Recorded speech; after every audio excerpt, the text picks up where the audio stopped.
बहुतों का सपना होता है कि सीए फर्स्ट अटेम्प्ट में करना है।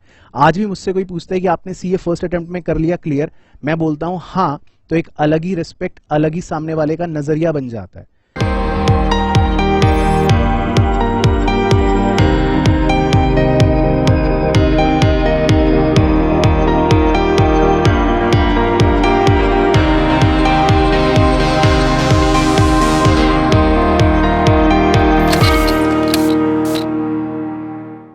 हेलो बच्चों, दिसंबर में है सीए फाउंडेशन का एग्जाम और एग्जाम फॉर्म आपने भर दिया है। आज की वीडियो में मैं कोई भी रिवीजन स्ट्रेटेजी, कोई भी टाइम टेबल बताने नहीं आया हूं, क्योंकि रिवीजन स्ट्रेटेजी, टाइम टेबल दुनिया भर की आप सुन चुके, दुनिया भर की बातें आपने देख ली, कर ली, लेकिन अल्टीमेटली आपको भी पता है कि कोई रिवीजन स्ट्रेटेजी ऐसी नहीं है कि जो बना दी जाए और हर बच्चा उसको फॉलो कर ले और हर बच्चा पास हो जाए।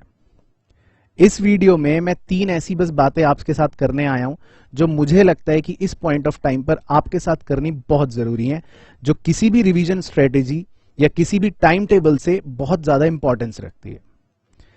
पहली चीज, आपको अपने ऊपर पूरा विश्वास रखना पड़ेगा, जिसको कहते हैं कॉन्फिडेंस।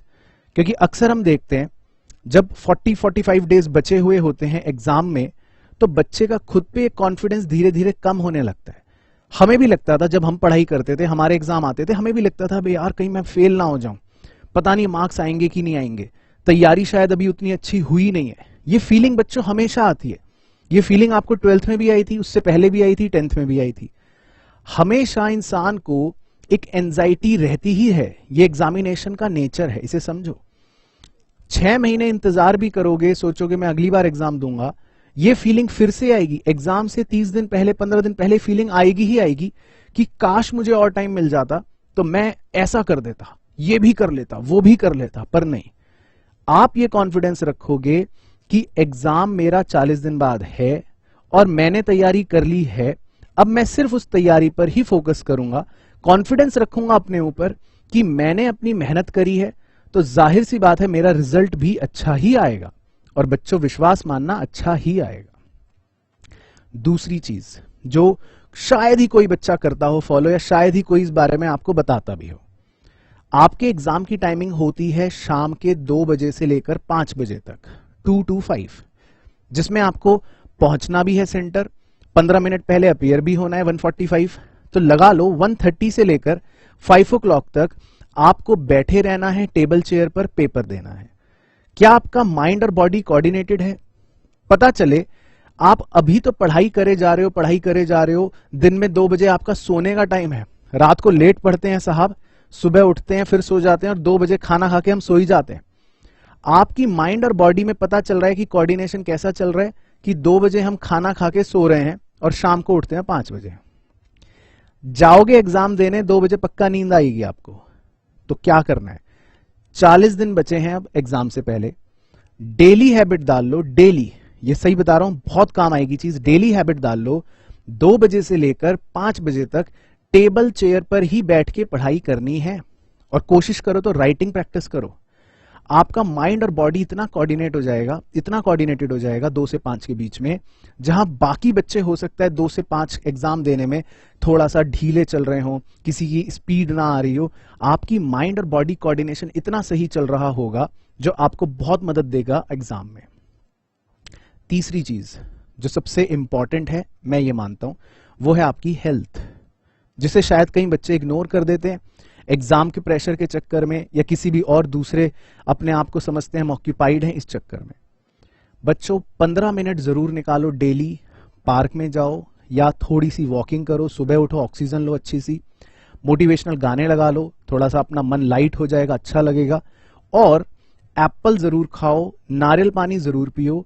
अगर आपकी बॉडी फिट रहेगी, माइंड सही रहेगा, तभी तैयारी अच्छी होगी। मैंने देखा है ऐसे बहुत सारे बच्चे लगे रहते हैं किताबों के ऊपर ही, सो गए रात भर, एग्जाम से पहले तबीयत खराब, उल्टियां आ रही हैं, एंजाइटी हो रही है, प्रेशर ले रखा है ज्यादा। पहली चीज, प्रेशर बिल्कुल नहीं लेना। आपकी बॉडी फिट रहेगी, माइंड फिट रहेगा, अच्छा सोचोगे तो जल्दी पढ़ के जल्दी याद होगा। सही बता रहा हूं, जल्दी पढ़ के जल्दी याद होगा। नहीं करोगे, अपनी बॉडी का ध्यान दोगे तो माइंड भी थक जाएगा, मशीनरी फेल हो जाएगी, करते रहना, पता चला एग्जाम में ढह गए। कई बच्चों के साथ ऐसा होता है। तो तीनों चीजें बहुत इंपॉर्टेंट हैं। अपने कॉन्फिडेंस को हमेशा बरकरार रखना, आपके पास जो मटेरियल है सिर्फ उसको फॉलो करना। ब्रूस ली को यहां पर कोट करना चाहूंगा, उसने ये बोला था कि मुझे ऐसे आदमी से डर नहीं है जिसने 10,000 किक्स एक बार प्रैक्टिस कर रखी हो, मुझे उस आदमी से डर है जिसने एक किक को 10,000 बार प्रैक्टिस कर रखा हो। इस चीज को समझो, गहराई को समझो। बहुत बच्चे लगे रहते हैं, ले वहां का भी क्वेश्चन, यहां का भी क्वेश्चन, ले वहां का भी कर ले, अबे उसकी भी कर ले, उस साइड से इस साइड से। मेन मॉड्यूल का जो कॉन्सेप्ट है उसको त्याग दिया, उसको समझा ये तो बेकार है, और दुनिया जहां के क्वेश्चनों पे लगे हुए हो। चैप्टर के कॉन्सेप्ट को समझो, कुछ भी अतरंगी करने की जरूरत नहीं है। लास्ट 45 डेज स्पेशली मैं बता रहा हूं, कुछ भी अतरंगी करने की जरूरत नहीं है। आपके पास जो मटेरियल है, आपके पास जो कंटेंट है, वो मोर देन सफिशिएंट है बहुत अच्छे मार्क्स लाने के लिए। लेकिन उसी कंटेंट को, उसी मटेरियल को थॉरो करके पढ़ो, अच्छे से पढ़ो, कॉन्सेप्ट पर फोकस रखकर पढ़ो कि यार मैंने पढ़ लिया है, मुझे समझ आ गया है, मैंने मटेरियल के सारे क्वेश्चंस अच्छे से कर लिए, थ्योरी भी याद कर ली है, अब मुझे कोई टेंशन नहीं है। That's it. पेपर करो, मॉडल टेस्ट पेपर इंस्टीट्यूट के 2 से 5 उन्हें लिख के प्रैक्टिस करो, इस हैबिट को डाल लो, अपने आप देखना एग्जाम में पक्का पास हो जाओगे, कुछ और करने की जरूरत नहीं है। बॉडी और माइंड के कोऑर्डिनेशन को बैठाना शुरू करो अभी से। 45 डेज हैं आपके पास। कैलकुलेटर पर हाथ सेट कर लो, कैलकुलेशन तेज होनी चाहिए एमसीक्यू के पेपर में। वही कैलकुलेटर लेकर जाना जो आप अभी प्रैक्टिस करते हो। कई बच्चे क्या गलती करते हैं, प्रैक्टिस करने के लिए कर रहे हैं किसी कैलकुलेटर पर, एग्जाम का कैलकुलेटर जी नया रख रखा है हमने तो, पॉलिथिन में सीधा एग्जाम में लेके जाएंगे। अब वो पता चला किसी और कंपनी का है, वहां बटन ढूंढने पड़ रहे हैं। ये सब चीजें छोटी छोटी होती हैं जो शायद कोई ना बताए, लेकिन यही इंपॉर्टेंट होती हैं। यही छोटी चीजें एग्जाम में किसी को आगे निकाल देती हैं और कोई इसी में लटक जाता है। जो कैलकुलेटर एग्जाम में लेकर जाना है, या तो उसका सेम मॉडल लो अभी, उसी पर हाथ सेट करो ताकि एग्जाम में अपने आप फटाफट कैलकुलेशन पे हाथ चले। कैलकुलेटर अगर बदल लिया एग्जाम में नए के चक्कर में, तो ढूंढते रहना कहां प्लस है, कहां डबल जीरो है, कहां जीरो है, डेसिमल है, मिल नहीं रहा। ये गलती मत करना। और तीसरा, हेल्थ, जो मैंने बोला बिल्कुल ध्यान रखना है। तो जा रहा हूं वीडियो छोड़कर इस भरोसे पर तीनों बातों का ध्यान रखोगे। लेकिन एक चीज और बोलूंगा जो सबसे इंपॉर्टेंट है इन तीनों से हटकर। आपने सीए का एग्जाम भरा, दिसंबर का आपका अटेम्प्ट है, एग्जाम फॉर्म भर चुके हो, अटेम्प्ट काउंट हो चुका है। अटेम्प्ट काउंट होने का मतलब है कि अगर अभी क्लियर नहीं करा, मेहनत नहीं करी, तो मल्टीपल अटेम्प्ट का टैग लग जाएगा। बहुतों का सपना होता है कि सीए फर्स्ट अटेम्प्ट में करना है। आज भी मुझसे कोई पूछता है कि आपने सीए फर्स्ट अटेम्प्ट में कर लिया क्लियर, मैं बोलता हूं हाँ, तो एक अलग ही रिस्पेक्ट, अलग ही सामने वाले का नजरिया बन जाता है।